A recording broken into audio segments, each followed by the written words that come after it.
Hoy vamos a hablar sobre alimentación saludable y accesible. Comer es una decisión, pero nutrirse es una necesidad.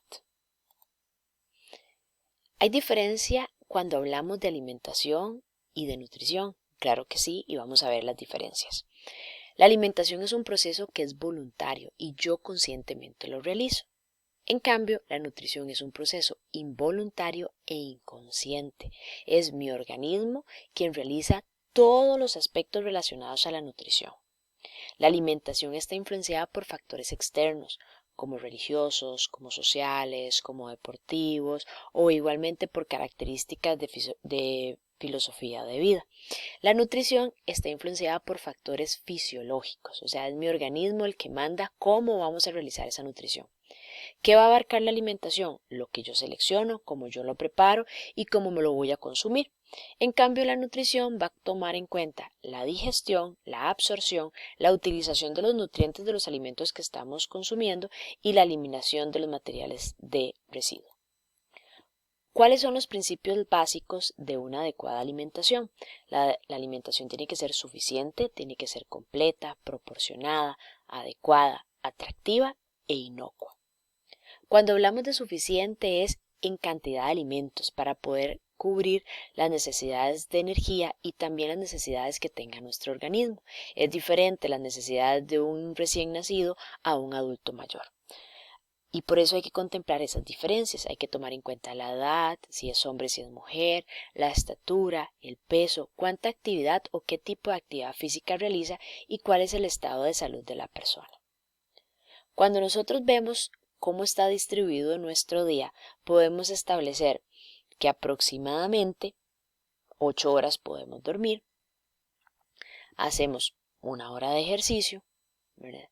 Y podemos utilizar unas 2 horas para poder realizar la alimentación en los tiempos principales y en las meriendas, y prácticamente 13 horas del día nos quedan para hacer otro tipo de actividades, y muchas veces ese tiempo está relacionado con actividades que son muy pasivas, que no mejoran nuestro estado físico o nuestra condición. Por eso establecemos el término de NEAT. El NEAT es toda aquella actividad física no asociada al ejercicio, pero que va a generar un gasto de energía. Muchas veces de esas 13 horas, muchas personas pasamos sentadas frente a la computadora porque es parte de nuestro trabajo. Igualmente manejamos 1 hora para nuestro trabajo y 1 hora de regreso para nuestro hogar.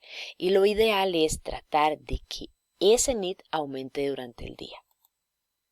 La alimentación tiene que ser completa, debe contener todos los nutrientes, tanto macro como micronutrientes de los diferentes alimentos. Nuestra alimentación debe incluir almidones, carnes, frutas, vegetales y lácteos en cantidades de acuerdo a nuestra necesidad. La alimentación también debe ser proporcionada y apropiada entre sí.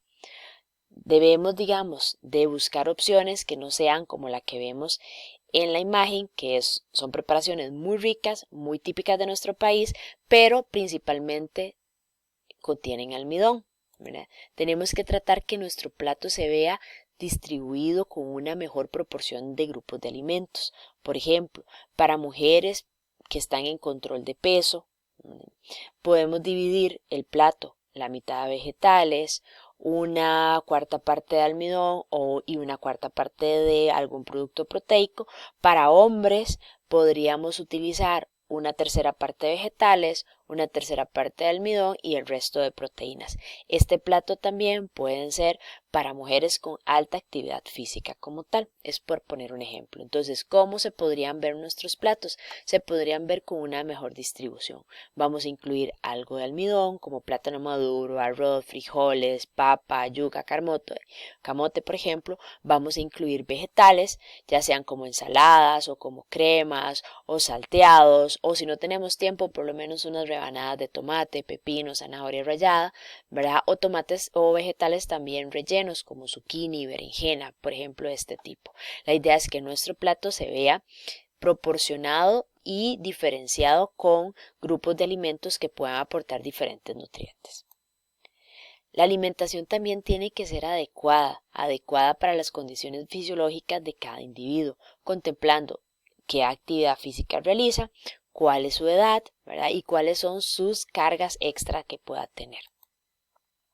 La alimentación también tiene que ser atractiva y variada, que estimule los sentidos, evite la monotonía, que sea también preparaciones sencillas, que no compliquen a la persona en muchas horas de elaboración porque no tenemos tanto tiempo en el día por todas las tareas que tenemos asignadas.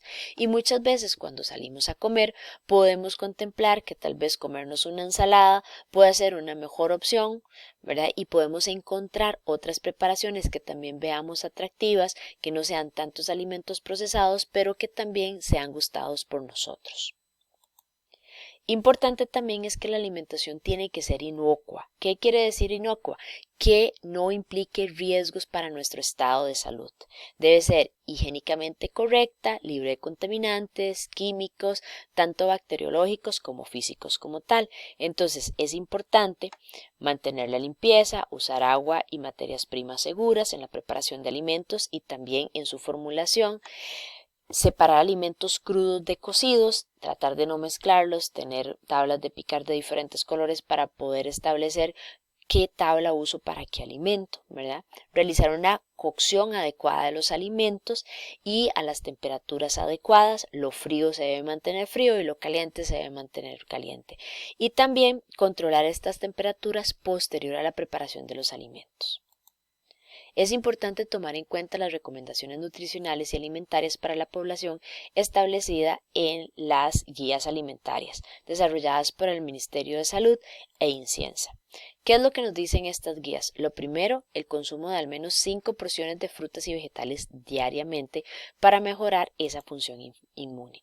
Podemos incluir 3 vegetales en el día, ya sean cocidos, ya sean ensaladas o en batidos, en cremas, picadillos, ceviches por ejemplo, y podríamos incluirlos en desayuno, almuerzo y cena. Y también al menos incluir 2 frutas que podrían ser en trozo, picadas, en helados, en batidos por ejemplo, o hacer el cambio de 2 vegetales y 3 frutas al día para cumplir con el 5 al día. Otra recomendación es incluir también bastantes colores en la medida que se pueda en nuestra alimentación. Rojos a través de consumo, digamos, de tomate, sandía, guayaba, chile, manzana roja, por ejemplo, vegetales o frutas verdes como la lechuga, el brócoli, la espinaca, el chayote, vegetales y frutas amarillas como la naranja, la papaya, la mandarina, el mango, la zanahoria, y vegetales y frutas de color azul como moras, uvas, repollo morado, berenjenas o remolachas. Es importante también poder consumir frutas y vegetales que sean de temporada porque van a tener un mejor sabor y van a tener un mejor precio. Otra recomendación de las guías es incluir en la alimentación diaria leguminosas, cereales y verduras harinosas. Es importante consumir leguminosas como frijoles, garbanzos, lentejas, que además de aportarnos energía por ser productos almidonosos, también nos aportan una cantidad importante de proteína vegetal. Y también podemos incluir verduras harinosas como la papa, la yuca, el camote. Es importante que la combinación de leguminosa más cereal mejora la calidad de la proteína que vamos a consumir. Otra recomendación es el consumo de lácteos a través de leche, queso o yogur, que ojalá se puedan hacer unas 2 o 3 porciones al día y que las podamos incluir también con otros alimentos, como ahora lo hablamos, por ejemplo, con los batidos con frutas. Es importante también incluir en la alimentación el huevo, es una muy buena fuente de proteína, es accesible, es versátil, se pueden hacer en diferentes preparaciones y tiene un alto valor nutritivo. Otra recomendación de las guías es consumir una cantidad moderada de carnes, específicamente orientar el consumo a lo que es pollo y pescado principalmente, tener un poco más de cautela a la hora de incluir raciones a través de carne de res o cerdo y limitar el consumo de embutidos diarios. Es importante también enfocarnos en las técnicas de cocción. Es mejor preparar este tipo de proteínas a la plancha, horneadas, asadas o en la freidora de aire para evitar incluir gran cantidad de grasa en su cocción.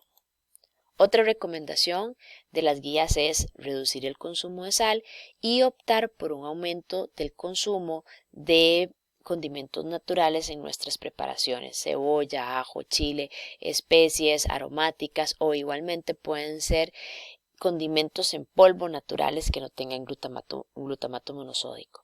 Otra recomendación es reducir el consumo de productos altos en calorías, grasas y azúcares, específicamente productos refinados o productos procesados.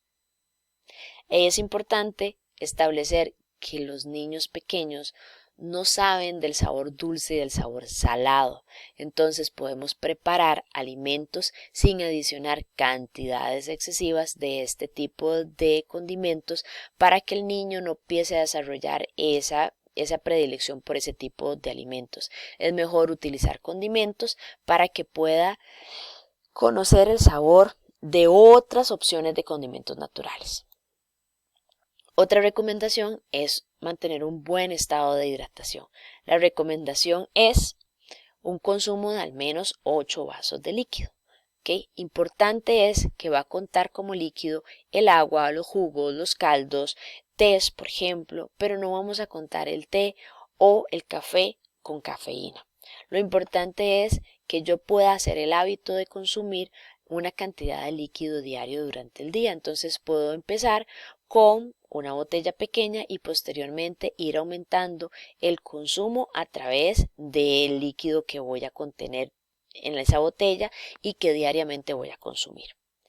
Por lo tanto, en la alimentación diaria es importante incluir todos los grupos de alimentos, establecer los tiempos de comida de acuerdo a la necesidad que yo voy a tener, de acuerdo a las actividades que yo realice y tratar, muy importante, de aumentar esa actividad física involuntaria, cuánto nos movemos en el día, si dejamos el carro lejos, si subimos gradas, si jalamos bolsas, para poder aumentar esa actividad y complementarla con una adecuada alimentación y también con una adecuada rutina del sueño. Muchísimas gracias, ojalá que esta información les sea valiosa.